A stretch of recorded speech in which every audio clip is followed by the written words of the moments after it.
right. Well, here we are, another Sunday.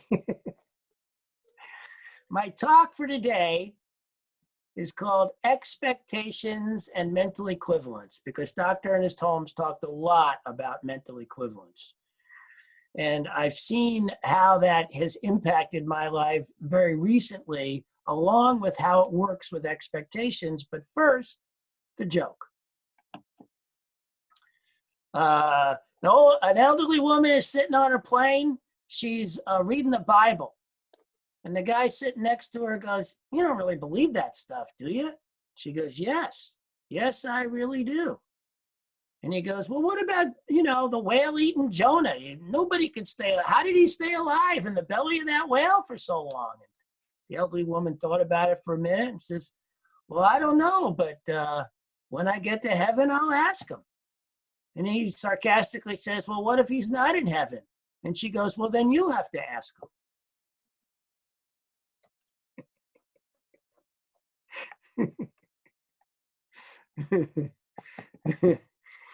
Well, all right, here we go. Expectations and mental equivalence. I don't know how many of you, I know all of you know that we've been making videos a long time. In fact, I think we've made about 50 at this point. And when we first started out, we had obviously 0 subscribers and nobody knew about our YouTube channel. And so when we got 100 views on a video, we were very excited. And then we started getting some more views and we got to 500 views. We had our first video that hit 500 views and we got very, very excited. And then ultimately, we had a video that hit 1,000 views. Now, while this is going on, some other videos are still in the 400 or 500 range, and we were at that range for a little bit. And then all of a sudden, Ash and I made a video about 3 months ago that got 190,000 views so far. 190,000. And then we put out another one. And it's closing in right now, it's closing in on 50,000 views. And so when we put out one last week that so far has only had 11,000 views, I was disappointed. And I laughed about that. I laughed because my mental equivalent and my expectations were all about, we hit 100. We had 100 views in a day. Now 100 views in a day is like, eh.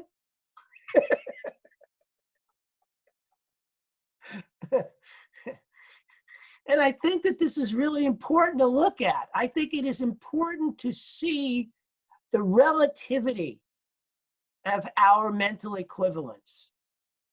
There is something around the way, and Mary Morrissey is very large on mental equivalence, as is our founder, Dr. Ernest Holmes. And they will get you to the goal at which you are holding the mental equivalent at. So I'm not saying not to use mental equivalence. I am saying that mental equivalents are based on a relative truth, not an absolute truth, of which there are only a few. And absolute truths is where we need to come from in our beingness. Absolute truths is where we need to find our center when the world around us is not behaving in a way that makes sense to us, or that we understand, or that we're not getting results that, the way we'd like. Mental equivalents are fantastic for raising the bar of our lives in terms of the results we want to create. But it's really, really important to remember that they are only relative truths and not absolute ones, which is why they keep changing.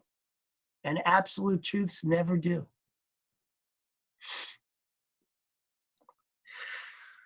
Now, in the realm of mental equivalence and expectations, and I tie those two things together because we tend to base, this is another thing you want to look at for yourself, is that our tendency as people is to base our mental equivalent on our expectations.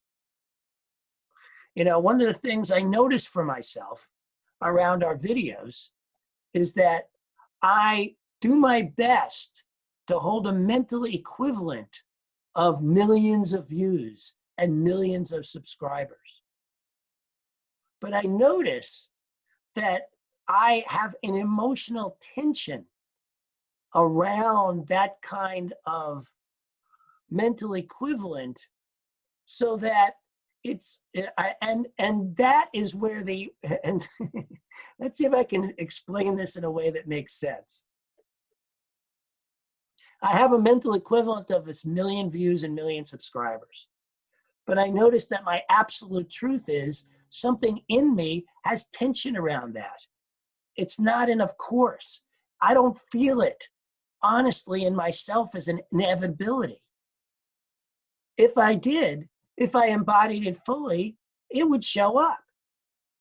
It would be, because that's what happens once we actually embody stuff. And so it's really good to notice when you're setting your mental equivalents, what's going on in here, because that's going to tell you your relationship to the absolute truth. You may think it's telling you your relationship to the relative truth, but in actual effect, it's telling you your relationship to your absolute truth. Because if you fully embodied the true infinite nature of who you are, what mental equivalent would have any tension? You would feel it. You would be there. So what some folks do is when they feel this tension, they work on relating more to the absolute, to the relative truth of what it is they want. They focus on that, they take more action. And for some folks, if they don't do the absolute truth work, actually the closer they reach to the mental equivalent, the more tension they feel, until finally they just collapse. Building a house of cards. So having a mental equivalent is good. But if you don't want to build towards it with a house of cards, then you need to be working on your absolute truth.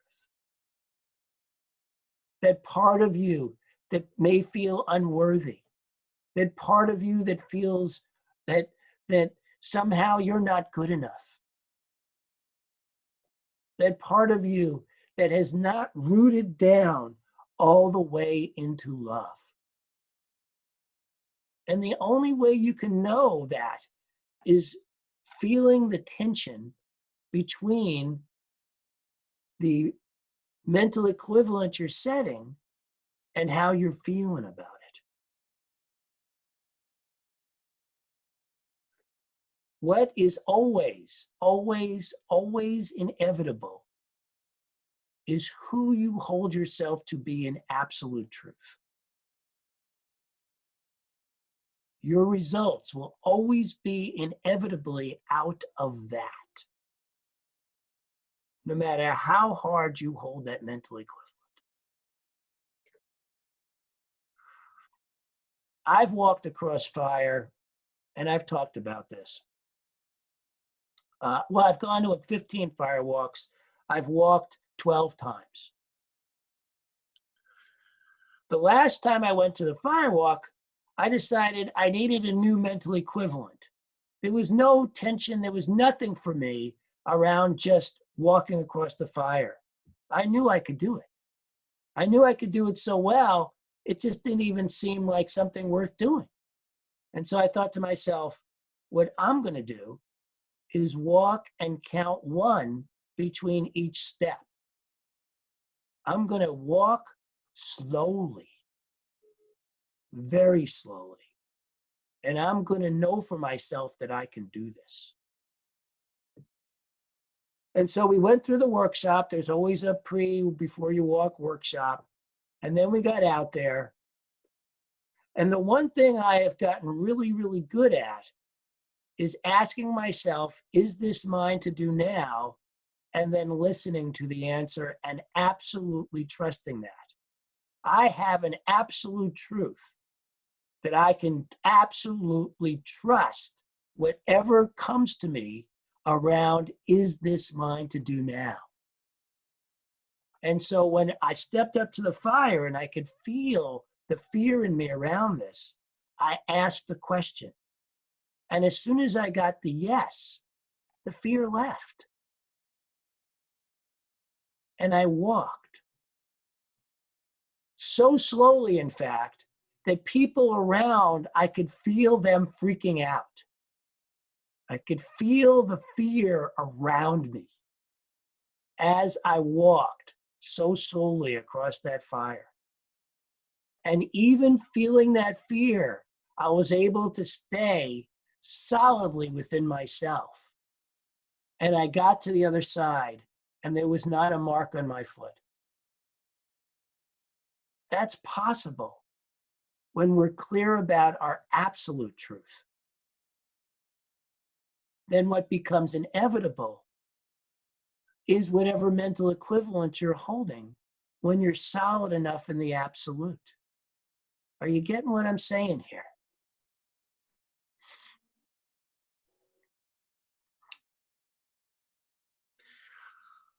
We have, and here's the thing about this, all right? I love that there's this great story from Dr. Holmes, and I'm going to butcher it, but you should get, the basic gist of it. But I'm not saying this the way he did. He spoke about a time he had 3 clients, all at the same time, all had recently lost their jobs, and all came to him for prayers, not just for new jobs, but for better jobs. And so he treated for all 3 of them. And all 3, the one who was making the least amount during the week, the one who was making in the middle, and the one who was making the most, all wound up with jobs that were paid exactly the same and were the exact jobs that they had before. And he wondered about that because he had treated for them to have better jobs. And what he learned from that for himself was what I'm speaking to you about today. That no matter what mental equivalent and no matter how solid we are in what we see, what we receive is based on our own absolute truth. Can we really embody having something better than what we have now? Ash uses the term glass ceiling. And I think that is what happens for some of us. But even glass ceilings are relative. There's something deeper going on here that is absolute. And it is for us to go into ourselves to understand the depth of that so that we can feel what it is that's going on for us.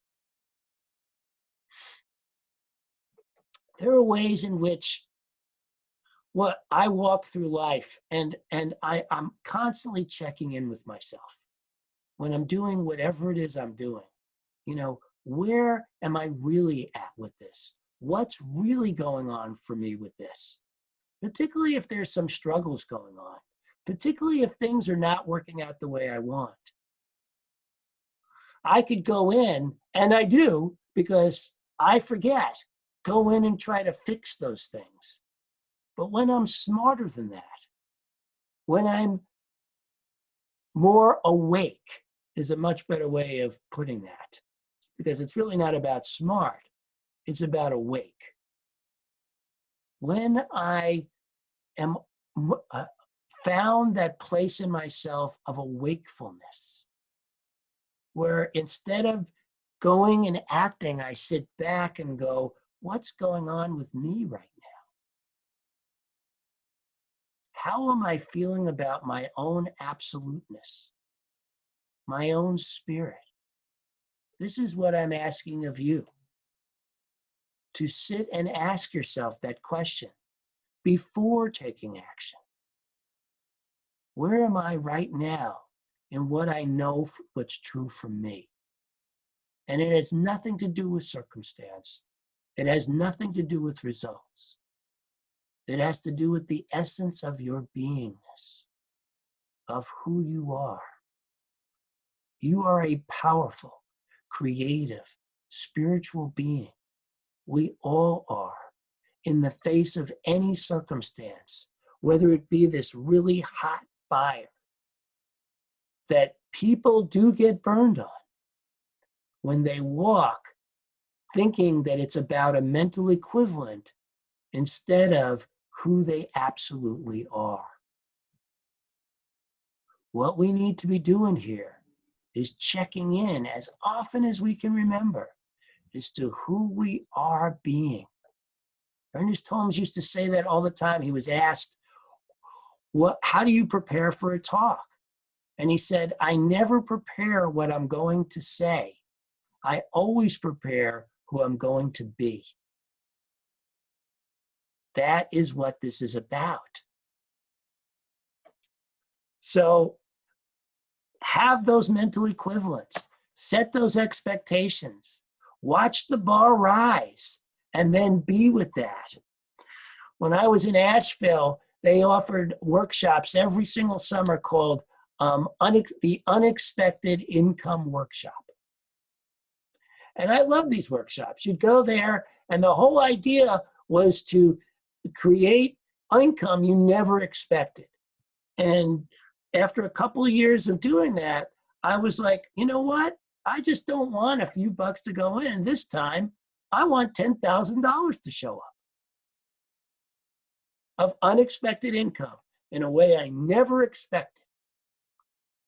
And so I began the course that way that summer and began to work on my own sense of worthiness, my own sense of creativeness, my own sense of beingness. I had a clear mental equivalent of receiving $10,000.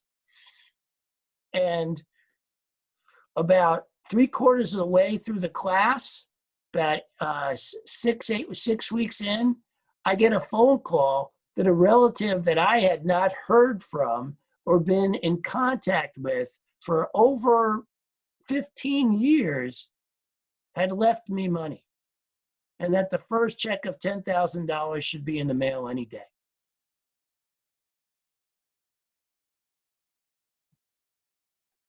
That's what's possible when we do the inner work.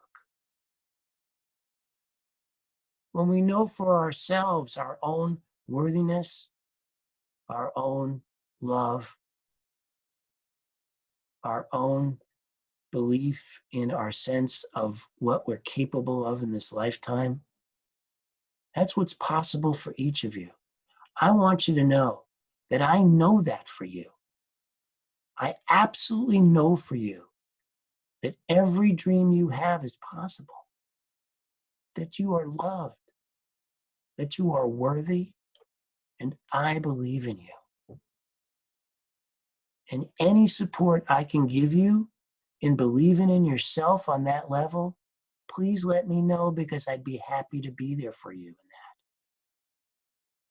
We have an opportunity here to be way more than we think we are, to have more, to be more, to give more. It starts with having a mental equivalent of what that looks like, but then checking in for the absolute truth of yourself. You get to have it all. Any mental equivalent you set, it starts with your own absolute truth. Don't get confused by the two. Having a relative truth like a mental equivalent, great idea. Feel for yourself where you are with it, and then check in. You have it all. I believe in you, and I love you. Thank you. God is the source of all supply. Money is God in action. What I give, I receive multiplied abundantly. All that God is, I am, and so it is.